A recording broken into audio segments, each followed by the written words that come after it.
This is TLV1. TLV1 Radio. Great mixture. I like television. This is still V1. This is Tel Aviv is a beautiful city. Great city, great radio. TLV1. This is TLV1. From the TLV1 studios in Tel Aviv, Israel, it's Louis Live! Now host, me, Ari Louis. Good evening, everyone. Hope everyone is well. This is Louis Live on TLV1, Tuesday evening, 7 p.m. local time here in Israel. We have a great show for you in store at Allon, Sinai, the head sports writer of the Jerusalem Post. And I have Adam Davis from Maccabi Communications, Joe Robbins, talking about college basketball. We're going to get things started right now with the three-time All-American player, the all-time leader in women's hoops scoring-wise with the University of Miami, and recently State Cup winner with Rama. Please give a warm Louis Live welcome to Tamara James. Tamara, how you doing out there? Hi, I'm good. How are you guys? Doing fantastic, and it's great to have you on for a number of reasons. You've got so many accomplishments in your career, first-round pick of the WNBA, University of Miami all-time leading scorer, and now State Cup champion. Which is the best accomplishment in your mind? They all have different meanings to me. I can't pick one significant one. Obviously, being drafted was always a dream of mine.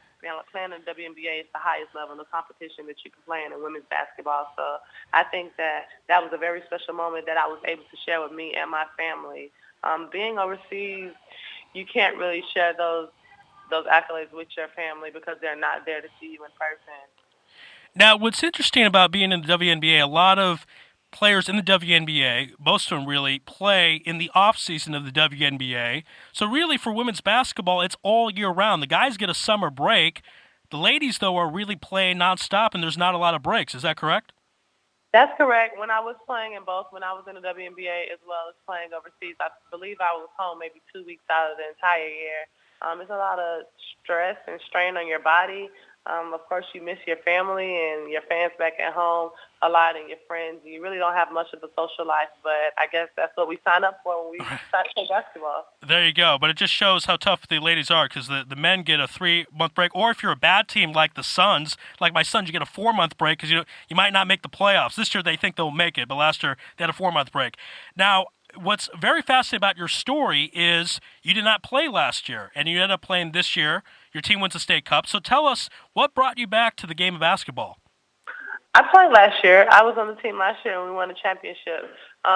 The year before that, I didn't play. I had a child. So I'm sorry, that's what I meant. I'm sorry, correction, my part. 2 years ago I meant. So tell us about coming back after 2 years ago. Well, coming back after 2 years, it was really hard. It was challenging last year. It was my first year back after having a baby. And, having a baby isn't like tearing your ACL or breaking a bone. It's having a human being inside of you. So everything shifts around. I gained a lot of weight. So it was very hard to come back. But I didn't want my career to end like that. And I still had love and a passion for basketball. So I wanted to come back, and I wanted to be a good example and mentor for my son. Wow. All right, so what an excellent story. So later on, if your son gives an excuse about, hey, I'm hurt, you could say, hey, I gave birth to a human being. A human being came out of me, and I still played basketball. Toughen up, right? You can always say that to him.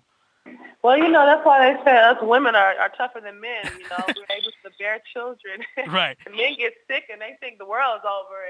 And really, having a human inside of us and having to push and go through contractions and get cut open for a baby to come out of us, and yet, we still find a way to make everything happen. I remember this episode of Roseanne in the 90s, and there were all these guys, Roseanne's husband, all these guys were playing poker, and they were talking about their high school football injuries, and I played with a broken leg, a broken arm. Roseanne walked in and said, one time they took a human being out of my body. So yes, it's something that us men really can't compete with, and I'm happy to admit that.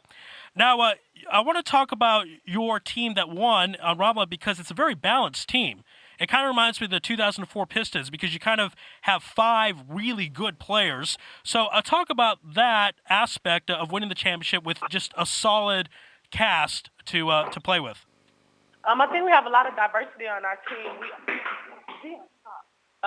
we all bring something different to the game, to this game on our team. I mean, we have scores. Everybody is able to score. Anybody could be an MVP on any given night. I think we have a lot of balance because we have our ball handlers, we have our rebounders, we have people that do all the dirty work, and most importantly, we all get along and we all play for each other. And I think that's what's most important. We trust in each other and we trust in the system.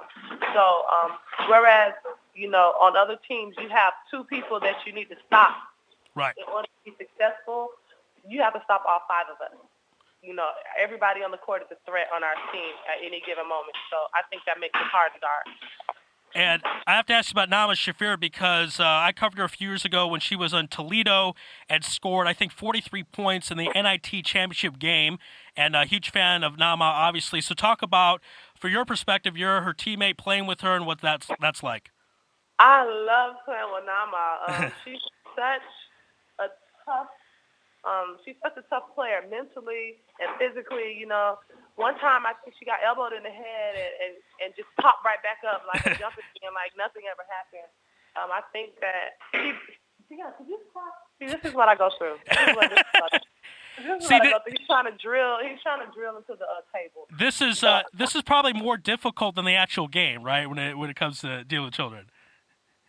Yes, it is. It's way. He just needs so much attention and love, but you know what? I wouldn't trade him for the world. There you go. But Nama, she has a lot of experience because she was able to go to college and she was able to learn a lot of things that a lot of the girls over here really don't get a chance to learn because they grow up so fast. And so she was able to learn a lot of things in college, and I think she's a phenomenal player. I think she's going to be really good for Israeli basketball. She has a great attitude. She gets along with everyone on and off the court, and her spirit is just one that is contagious. So she is a leader. She leads more by example, and she's just a young player, and it's fun to play on a team with her. Yeah, she's great. And last question, Lee, for you. Of course, in the State Cup title game against Ashdod, you guys win 61-57. Now, honestly, now that the game's over, was there ever a point that you thought, I don't know about this one, we might lose this one? Did you ever have doubt in the game? Well, for me, no, because I've been here before. Obviously with us at Ashdod, we always go on our runs really early, and they always go on their runs really late. So our job is basically to just contain their run and, withstand the storm that comes when it comes to playing Ashdod. They're a very talented group of players, and they can all put up numbers really, really fast. But I think we trusted in our defense and we trusted in our teamwork and our system, and we came up on top. I mean, that wasn't the first time we played them. It won't be the last time we played them. I just think that it's always a battle when it comes to them, and whichever team is ready and whichever team hits first is usually the team that wins. All right. Well, great stuff. Congratulations again on the State Cup victory, and great to have you back playing basketball last 2 years here in Israel, of course. All the best to your family, and we will certainly be in touch. Thank you so much, Tamara. Thank you so much. Be well. God bless. Bye-bye.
Back here on Louis Live on TLV1. If you want to download the program, go to iTunes, type in Louis Live Sports, and you can get all the shows that I've done. And, of course, you want to follow the station on Twitter, you can do so at TLV1.fm. If you want to email me personally, that's arilouisshow@hotmail.com, ARILOUISSHOW@hotmail.com. Just had on Tamara James from Rabla talking about winning the state cup. That was something positive for Israeli basketball. Now we'll talk about something a tad negative. Last Friday, Maccabi Tel Aviv in a losing effort to Cuban. And on the line right now from Adabran Communications to talk about that, Mr. Adam Davis. Adam, welcome back to the program. Thanks, Ari. What's doing? I'm doing great. Maccabi Tel Aviv did struggle on Friday. David Blue kind of thought it was an issue of not getting enough offensive rebounds. They did not have a strong first half. They at least did play better in the second half. Give us your take on why Maccabi Tel Aviv was not able to get the W on Friday.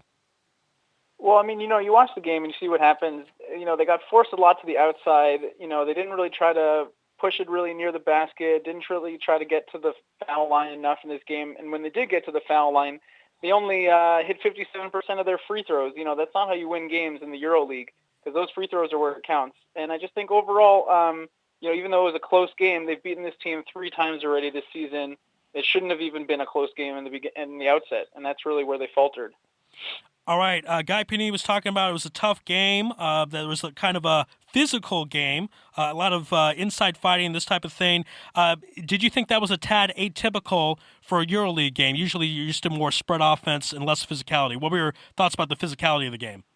Well, these teams know each other, and with Lokomotiv sitting right now one spot behind Maccabi Tel Aviv in the standings, and having lost them, like I said, 3 times already, they weren't ready to just, roll over and die. This is the last match that these guys are going to play each other in the round of 16. Right now, Cuban is in the 4th and final spot to move on to the quarterfinals, and they're going to bring it to Maccabi Tel Aviv. And if Maccabi can't handle the physical play, they might fall from out of the 3rd place spot that they're in. But I think they really got to step it up, like you said, on the rebounds, especially. That's definitely part of the physicality, and have to bounce back in their next game.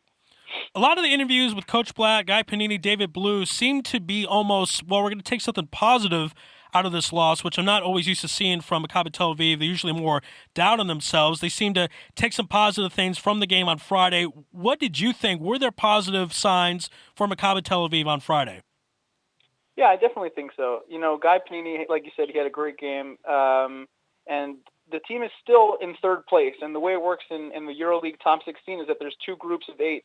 And the top 4 teams move on to the next round. So Maccabi right now has 5 more games to play, and they're still in a spot to move on. So it's not the end of the world, as long as they bounce back and don't let this become a losing streak for them. But overall, they played well. They held it close. They didn't let Cuban really run away with it at any point. There are definitely positives to be said, to be taken from the game. But like you said, and Blatt pointed out, the getting out-rebounded by 11 and getting way offensively out-rebounded, that's just not going to cut it. And if they change those kind of things, then they should be able to bounce back and get another win after this one. And before we talk about Maccabi's next game, I did find it interesting that one of the players for Cuban, his name is Simon, he scored 23 points, and he said that there's no way we were going to lose 4 times of Maccabi. And that's, I think, what it was. There was so much motivation because they lost 3 times. They didn't want to be embarrassed of losing the 4th time and the last time they would see each other in this group. So I think Maccabi dropped their guard a little bit, and I think that Cuban took advantage of that. What were your thoughts? Yeah, I mean, I would agree with that. You could say that Maccabi Tel Aviv can kind of sit back a little bit against other teams in their division, but despite Cuban having being an under 500 record right now, they're still right behind them in the standings. So whether it's the 1st place team you're playing, the 8th place team, or the 4th place team, they're all fighting for a chance to get in that top 4, and especially with a team that's right now sitting in the 4th place, tied with Bayern Munich, who's in 5th. So they're not going to let Maccabi come in and beat them for the 4th time this year on their home court. So like you said, yeah, I definitely think they sat back a little bit, but hopefully, their next game is against Zalgiris, which is, the last team in the division right now. And they should be able to bounce back and secure their place on 3rd moving forward. Yeah, last Friday they were on the road. This Thursday, this will be in Nokia in Tel Aviv. So I imagine not a letdown again, and Maccabi will cruise to victory on Thursday. Do you agree with that? Yeah, I think so. I mean, you're playing the worst team in the group right now. They're only 1-8. And, looking forward also that the game after that one is against the second worst team in the division. So right now, Maccabi's saying, okay, we lost this game. Thank God we're still in third. We can get 2 easy wins now out of our final 5 games. And I think that's why they're taking it rather lightly, this loss from Friday night. All right, so they have 5 games left, and what record do you think they need to get to secure their spot? If they get 3 wins and 2 losses, would that be enough? That would give them a 9-5 record overall. Right now, Cuban is sitting with a 4-5 record. So, I think with a 9-5, they should be safe at least in the top 4. You have to assume that Cuban's not really going to win out the rest of the games. And also, I believe Maccabi has another game against Bayern Munich as their second last game of the year. So if they beat them, that's really preventing the 5th place team from vaulting into one of those top 4 spots. So yeah, I think 3 wins should do it. Hopefully they'd like to get more than that, but that really should be more than enough to get them through. And tell us what happens once they get into the top 4 spots for listeners listening to this concept for the first time, especially outside of Israel. This is kind of unique to American sports. So tell us what happens if they get in one of those 4 spots. So the way it works is that there's 2 divisions right now. There's 2 groups, of 8 teams, and the top 4 teams in each of those move on to the quarterfinals. And the way it works is that you get seeded within those final 4 spots. So the top team from one group will play the 4th team from the other group. So right now Maccabi is in 3rd place. Even though if that should secure them a spot to move ahead, they want to try to move up higher in the standings in order to play a worse team moving forward. So right now there's 2 games behind Real Madrid and CSKA Moscow. And getting more than 3 wins will hopefully ensure them moving up into either the 1st or 2nd seed, and that means playing a worse seed from the other group. So right now it's not really just about moving on. It's also about moving on and giving yourself the best chance to continue after the quarterfinals. Absolutely. Try to get a high seed as possible to play an easier team later on in the postseason. Of course, their next game is Thursday, March 13th in Nokia Arena against Zagros. Adam Davis from Maccabi Communications, thank you for being on Louis Live on TLV1. Thanks, Ari. Take care. All right, that was Adam Davis, everyone. Quick break. On the other side, the chief sports editor of the Jerusalem Post, Allon Sinai. This is Louis Live on TLV1.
Back here on Louis Live on 1. Great to have everyone aboard and listen in. Had a great show so far. Tamara James coming on the program talking about winning the State Cup. And, of course, Adam Davis breaking down Maccabi Tel Aviv's loss in Europe. On the line right now, the chief sports editor of the Jerusalem Post, Allon Sinai. Allon, welcome back to Louis Live on TLV1. How are you doing, Ari?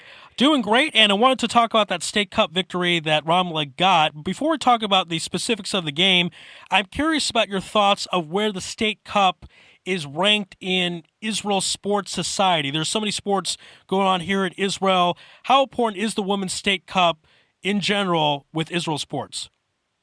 Well, to be honest, women's hoops in Israel isn't enjoying its best period at the moment. The past few years hasn't been great.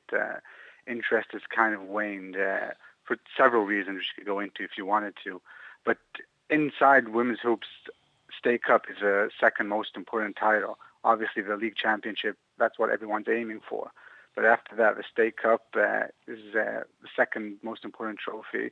Everyone wants to win it. Teams play their strongest line. It's not as if it's some kind of diluted competition. And Ramla won it last week. But in general, women's hoops really has had better talent, to put it that way. All right, so I'm curious. This is a good conversation for everyone to know. What do you think is the reason why there's a bit of a downswing in women's hoops in Israel? Well, one of the reasons is because there aren't as many Israeli stars as there used to be in the past. Used to be some bigger names, which kind of transcended the sport a little more than we do at the moment. That is something which the sport is lacking. Also, another reason is really to do with the media. For quite a few years, women's hoops was broadcasted on Sport 5, and basically Israel's main sports channel. And they also used to get a lot of build-up on the different programs of that channel, websites, etc. And that also really, you could see that in other newspapers used to pick it up because they really, Sport 5 were making it interesting for everyone else. Something which I guess you see with ESPN down the years, how they pick up sports and really kind of make them big in the U.S. And then a few years ago, the Women's Association decided to take the sport to a different channel, Channel 1, a new channel. And that basically almost killed the sport. That got Sport 5 to ignore it. Then again, other newspapers, websites, they lost their interest as well. And that combined with a lack of Israeli stars and some local names for the fans to connect with, that resulted in really low ratings. And now the sport is back again in Sport 5, trying to really get on the roll again, but it's going to take some time. All right, so it takes some time from that decision to go to another network. Now, yeah. I'm curious about the Israeli players. You're talking about there's not a lot of Israeli stars. Are they going to other places, money reasons, different climate, different competition? Why would they not stay in Israel? Basically, it comes down to money. Well, it comes down in general, but not that many names, big names to start with. But when, you could say probably the two biggest names are Shai Doron and Liron Cohen, who are the leading guards of the national team and have been the leading stars also in the league when they played here. And they both currently play abroad because the money is much better there at the moment. Right. There was a stage where the money was better in Israel. Also, teams, because of bigger media exposure in the past, they used to get better sponsorship deals, and that used to help financially, and that helped them also pay these top players. But at the moment, they can't match the salaries people like Liron Cohen or Shai Doron are getting from teams in Turkey or Russia, for example. And then for that reason, those stars leave, and because there's not such a depth of Israeli female players, that leaves really the lesser stars in Israel, and most of the teams, their bigger names are all American players who, a lot of them just come and go each year. And we had Shai Doron on last week, so that's a great example. She's in Russia right now. She was on Ramla not too long ago. I'm curious, what is the difference in money? How much would a player make in Israel as compared to Russia, Turkey, what have you? It's a good question. I couldn't tell you exactly, but I'm pretty sure she's probably making at least double what she would make in a place like Ramle or Ramat HaSharon. And really, it gives her no reason to stay here. You can't expect her to stay where it takes such a low salary. And in the past, it might have been maybe $20,000 less a year. So they chose to stay. Maybe, obviously, the life would be better here than it is in Russia, for example. But right now, there really is no reason for them. And I think they would be happy to be back, people like Leon Cohen and Shai Doran.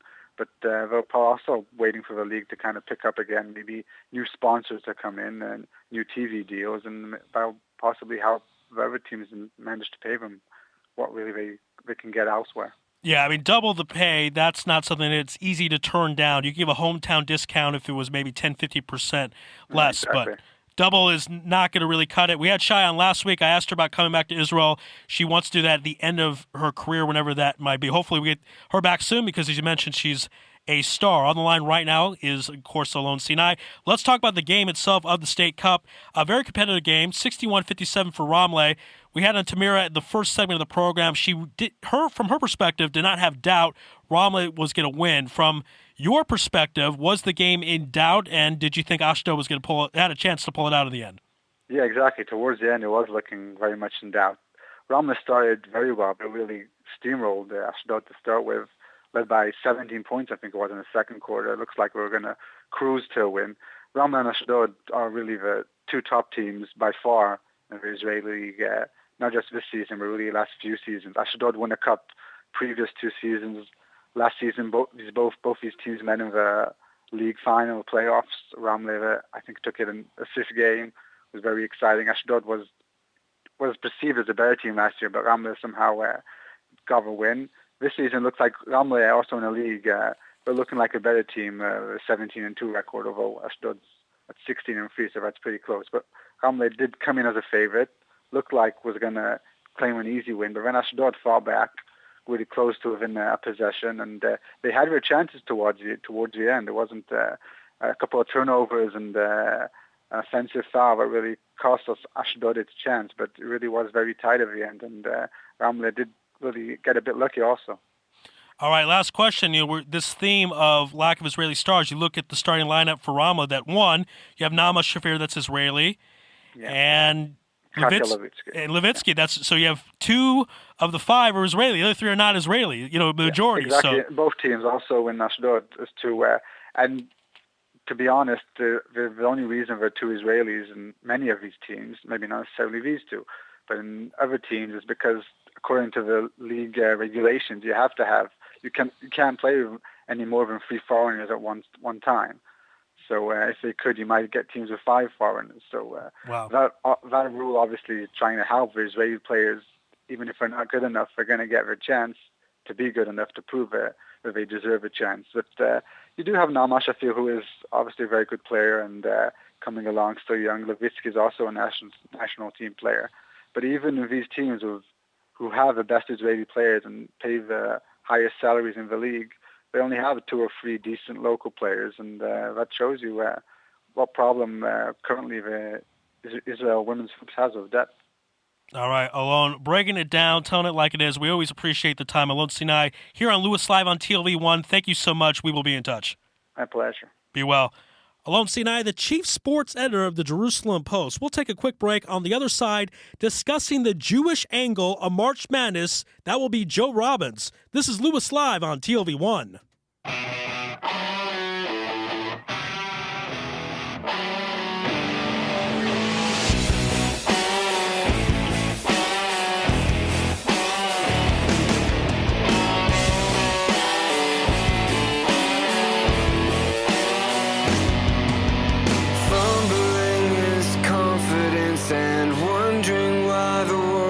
Passing by,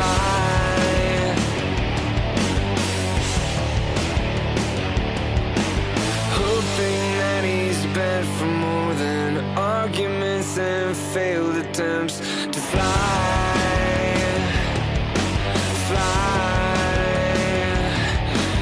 We were meant to live for so much more. Have we lost ourselves somewhere? We live inside somewhere.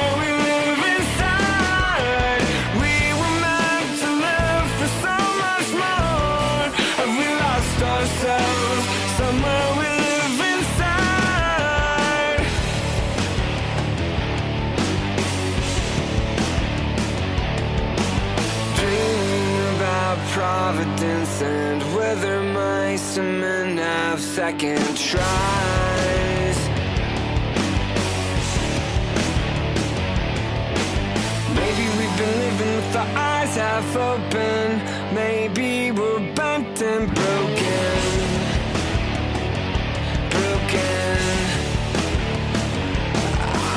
We were meant to live for so much more. We lost ourselves. Somewhere we live inside. Somewhere we live inside. We were meant to live for so much more. We lost ourselves. Somewhere we live inside.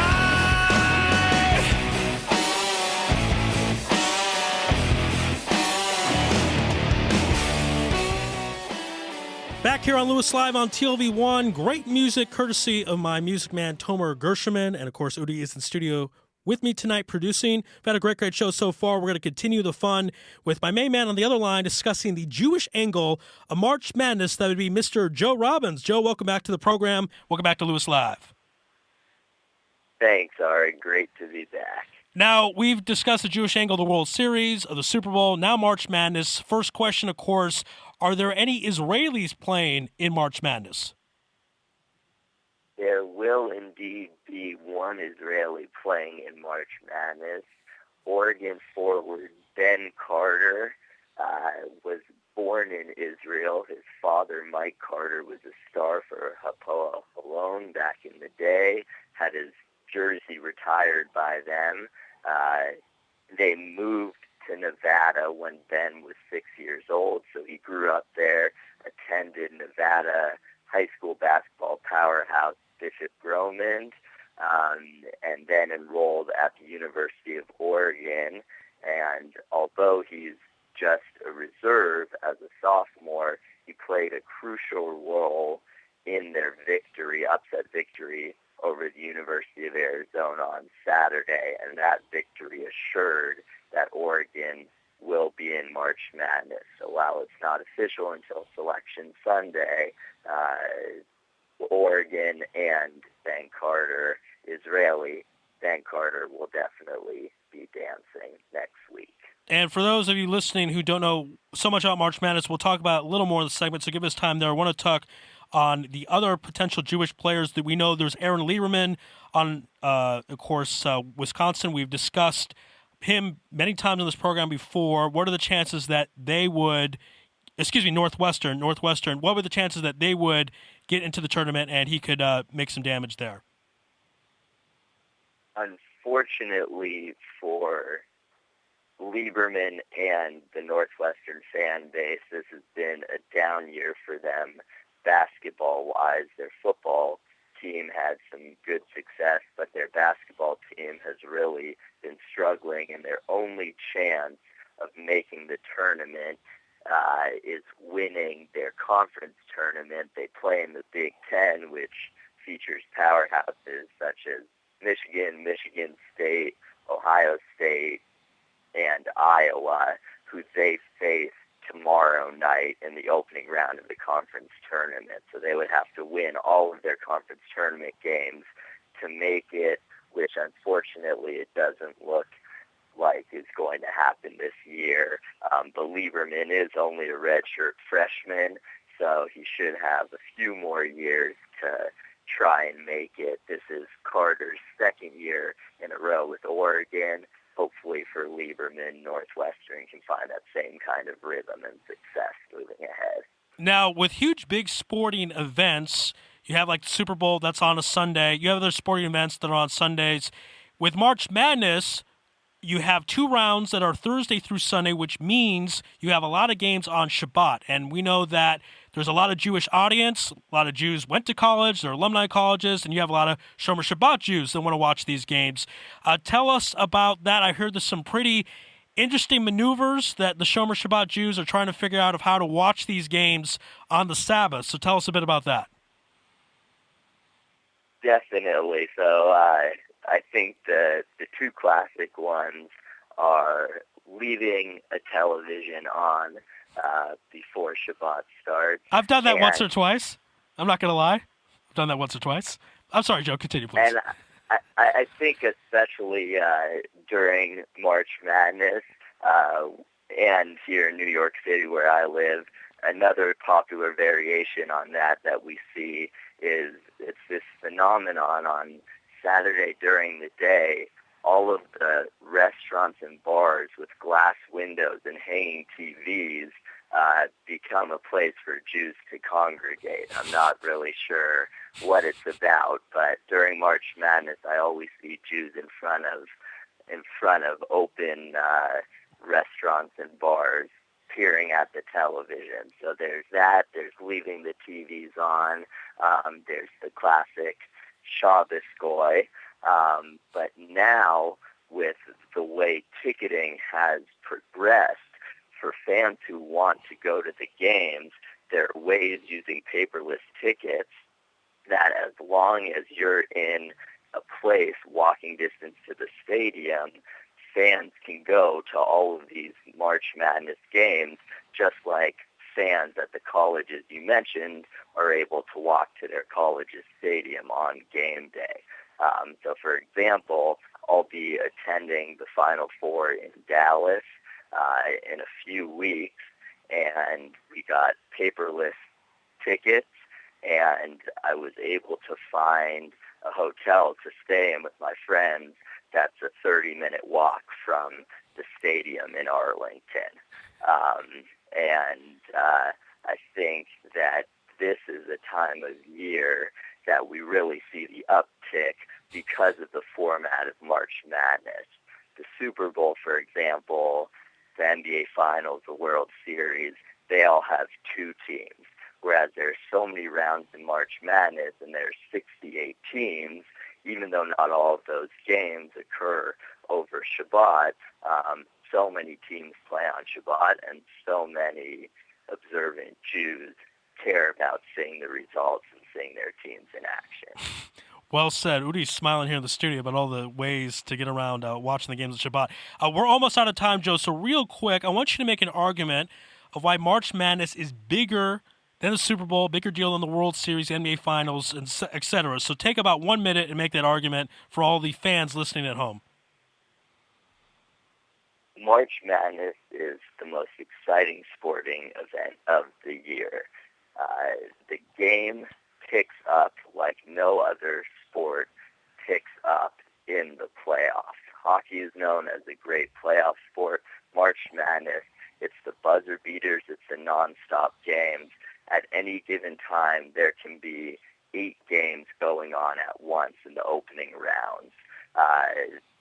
We all know about the Cinderella stories, teams who seemingly come out of nowhere. They're low-seeded teams, and they make deep runs into the tournament. Players that people have never heard of, teams a lot of people outside of the rabid fan bases have never heard of, have the chance to make a name for themselves, and a casual fan can always find a game on, can always watch it, and the tournament lasts for 3 weeks. While that can be detrimental to some other sporting events, big sporting events that happen once every 4 years, like the World Cup or the Olympics, March Madness keeps the action going because it's on the weekends, and it happens every year, so people know what they're getting, they know what they want. There was so much demand that they recently, 2 years ago, expanded the tournament from 64 teams to 68 teams, so now there are play-in games. It's the biggest money maker, and really there's nothing like it, especially when you add in the betting side, although there's wagering on all sporting events. The pools, the brackets that everybody fills out really speak to how involved anyone can get, even if they're just picking a team to win based on the uniform or based on it being a Catholic school. Anything that appeals to someone, we've seen winners of brackets for all of those reasons. And this year, Quicken is offering a promotion with the backing of Warren Buffett, or the insurance of Warren Buffett, I should say, where a perfect bracket, anyone who gets a perfect bracket, which has never been done, but if it happens, they will win $1 billion. Well, this so is the fact that this is a Jewish show, so we certainly like to talk about money, and that really says it all right there. Joe, we got to run. Everyone listening, Joe has written a blog about March Madness. You can check that out on the Israel Sports Radio fan page. You can check it on my Facebook fan page, OMG Poetry, and we'll give you more details next week about all that. Joe, we got to run, but thank you so much for being on Louis Live on TLV1. Thanks a lot, Ari. All right, be well. Quick break. On the other side, discussing Mexico versus Israel in soccer, also known as football, May 28th from Mexico City, is Mr. Carlos Kramerman. That's on the other side. This is Louis Live on TLV1.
On May 28th, the Israel national soccer team will travel to Mexico City to play the Mexico national soccer team. Israel will not be in the World Cup this summer. Mexico will. To talk about this big match between both these countries, on the line right now from Mexico, sports analyst for the newspaper Reforma, Mr. Carlos Kramerman. Carlos, welcome to the program. How you doing out there? Hi. Thank you for the invitation. I'm here and I'm glad to talk with you. Yes. I'm very happy to talk with you. Yes, this is a big game for a number of reasons. First of all, Israel has not played in Mexico since 1970. That year, that was the only time Israel went to the World Cup. But I want to first talk about this game being played in Mexico City because Mexico City has a huge Jewish population. It's one of the biggest in the world. What percentage of fans at this game will be rooting for Israel, and what percentage will be rooting for Mexico? Well, the truth is that it's not so big, the community here in Mexico. We are about 50,000, but everybody thinks we are more Jews in Mexico because we make a lot of noise. That's what they say. But anyway, the truth is that it will be a very low percentage of people going for Israel, but I'm sure that very Jewish people from here from Mexico will be very, very happy to have the opportunity to go to the stadium and see the national team of Israel. It will be the second time that they play. The only time that Mexico and Israel have played, it was in 75, and it was in Tel Aviv in a friendly game, and Israel won 1-0. Okay, so 1975. Okay, my correction there. Now, in this game, I understand that Mexico will play most of their players, even though it's a friendly game. Their whole squad is apparently going to come out, so they're going to take this game seriously. This won't be some random exhibition. They want to put on a good show against the Israeli team. Of course, because it will be only 1 month before it will be only about 2 weeks before the World Cup. So the coach of the Mexican team will have to put their best players. Also, it's an important date for the Mexican team because it will be a kind of goodbye from the Mexican public. It will be the last game in Mexico before the World Cup.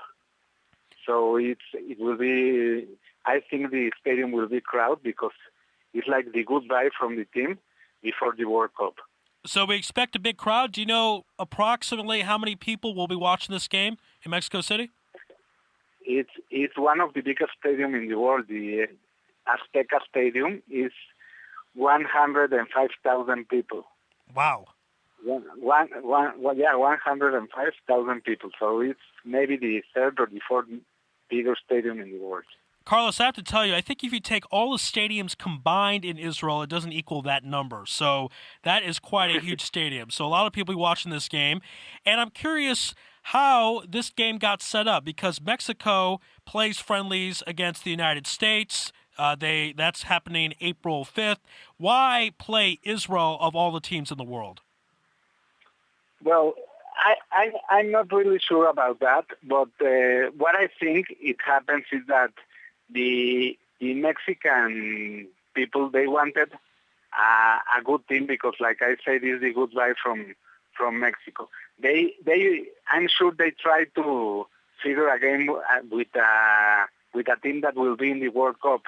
It was hard, it was difficult, so they have to see, well, let's take a team that it will not be in the World Cup, but that it was close. Right. And Israel was third in the European competition. It was third.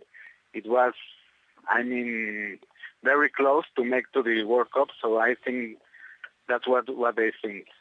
That's interesting. Israel's position. They were good enough not to make to be close to the World Cup, and that would be good enough for an opponent of Mexico, because obviously a team that is in the World Cup might not want to play friendly against another team in the World Cup. Now, Mexico, I understand, is ranked 21st in the world. This is a very good team. This is a team that will have a chance to win the World Cup.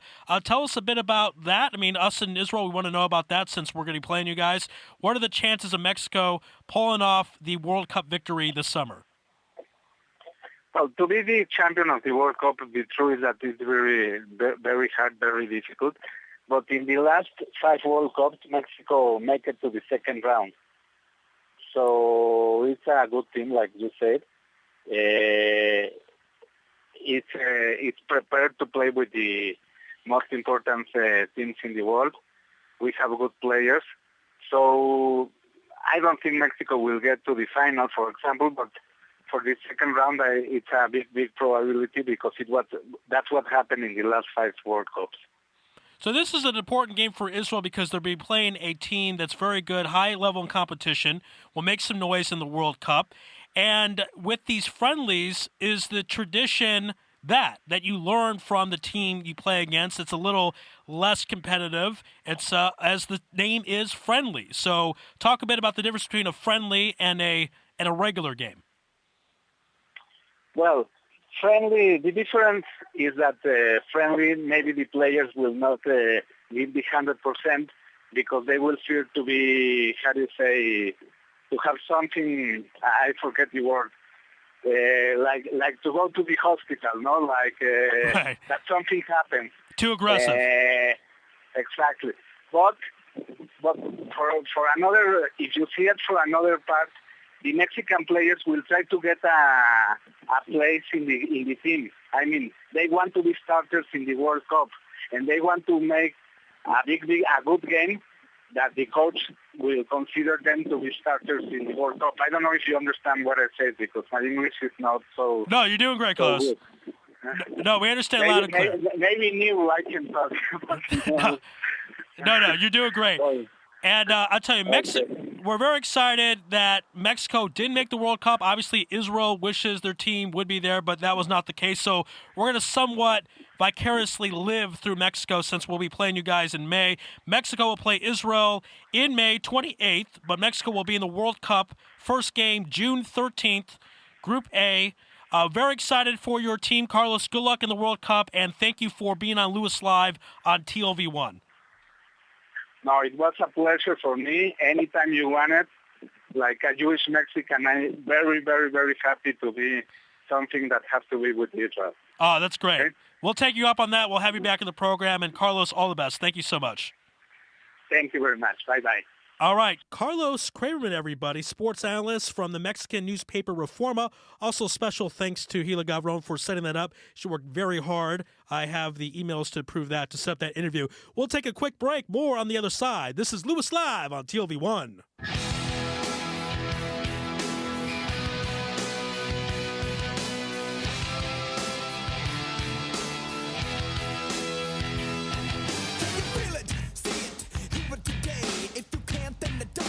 Anyway, you will never understand it 'cause it happens too fast. And it feels so good inside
Back here on Louis Live on TLV1. Once again, if you want to follow the radio station on Twitter, you can do so at TLV1.fm. If you want to email me personally, that's arilouisshow@hotmail.com, ARILOUISSHOW@hotmail.com. And, of course, you can download every program I've done on the station on iTunes, type in Louis Live Sports, and get all that good stuff. Had a great show so far. We're going to switch gears to talk about a very interesting organization named Ayelet. It's the Federation of Non-Olympic Sports in Israel. And on the line right now is its president, Arik Kaplan. Arik, welcome to Louis Live on TLV1. Good evening. I'm very glad to be in your show. Yes. In your program. Yes. Well, it's our pleasure, and I find your organization fascinating. It began in 1996, and, it was named AL in 1987, but then the name switched later on. Tell us why this organization got started and how it began. After the 96 Olympics, there was a committee called Levin Committee that the Minister of Education, Culture and Sport decided after we didn't do so well in the Olympics. And he wrote a report, and one of his recommendations was to have a special body with the non-Olympic sports such as the Olympics got, the Olympic Committee. And that's how we started. In the beginning, it was just on the paper, if you can call it. But since I got inside, 10 years ago, we started to get money from the government, from the Toto, and we started doing amazing things. So right now, we are an umbrella organization of 30 sports federations, and we give them and much more than what the Olympic Committee gives to his members. So, and it's a very unique organization. I hardly heard about such organizations abroad. Yeah, it's not in a lot of countries. You have a variety of sports, too. It's not just a couple. You have wushu, bridge, roller skating, jiu-jitsu, American football, gliding. Tell us how cricket, water ski, yes, surfing. We've got all kinds. Tell us about that. That is very unique to have that many sports and that many different types of sports. You are kind of an umbrella for a lot of different groups. That's not easy to do. Tell us how you do it. First of all, our slogan is champions in air, land, and sea. So because we have, as you said, we have a federation of everything.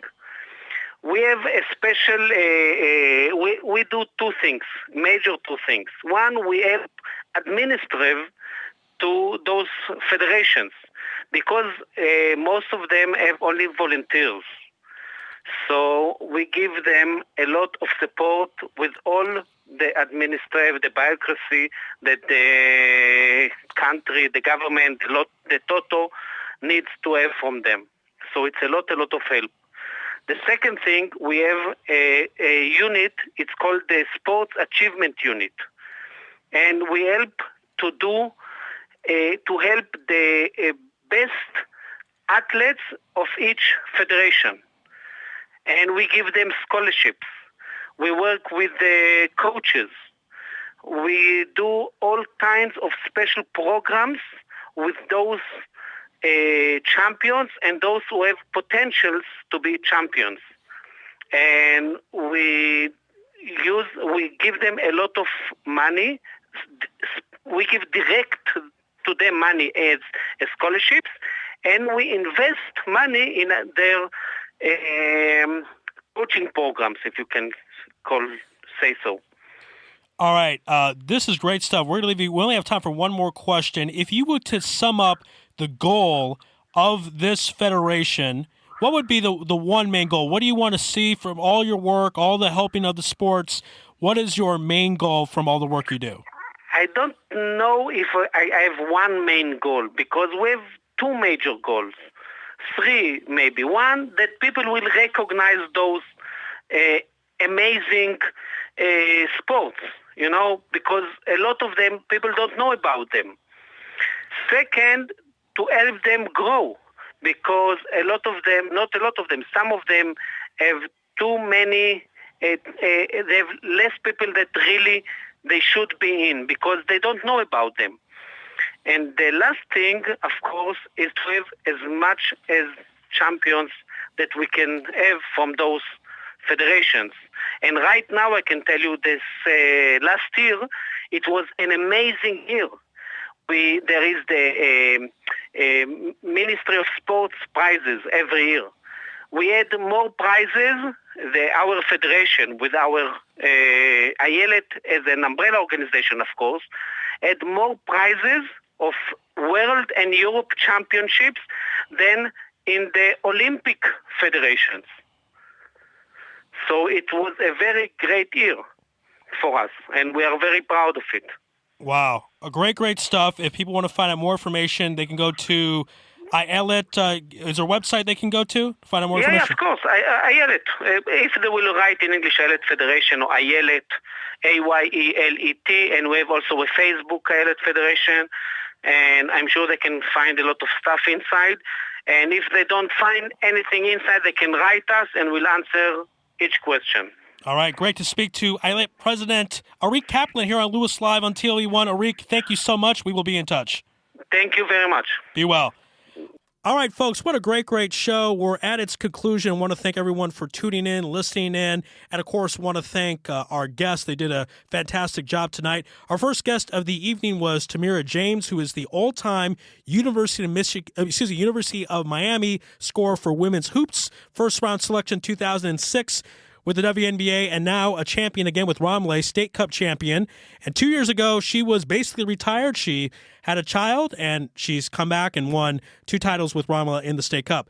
We then spoke with Medabarim Communications' Adam Davis, who discussed Maccabi Tel Aviv's loss on Friday. They were away then. They lost to a team they had beaten 3 times before, let their guard down. They're going to get a chance to rebound Thursday in Nokia Arena and keep their place in the Euro Cup. We then spoke with the sports editor-in-chief of Jerusalem Post, Allon Sinai, telling us like it is, telling the truth, not pulling back punches of why women's basketball is a bit of a downswing here in Israel. We then discuss March Madness with Joe Robbins. Joe telling us 1 or 2 ways to get around Shabbos observance by technically keeping the law and, of course, watching college basketball. We then spoke with Carlos Kramerman, who will be, of course, writing about the May 28th game between the Mexico national soccer team and the Israel national soccer team. We really appreciate Carlos's time. That was a big honor to have on Carlos. And we wrapped up the program with the president of Ayelet, Ari Kaplan. Ayelet, of course, is the Federation of Non-Olympic Sports in Israel. Stay tuned for a lot of great programming, a lot of great stuff. But that's it for tonight. God bless and good night.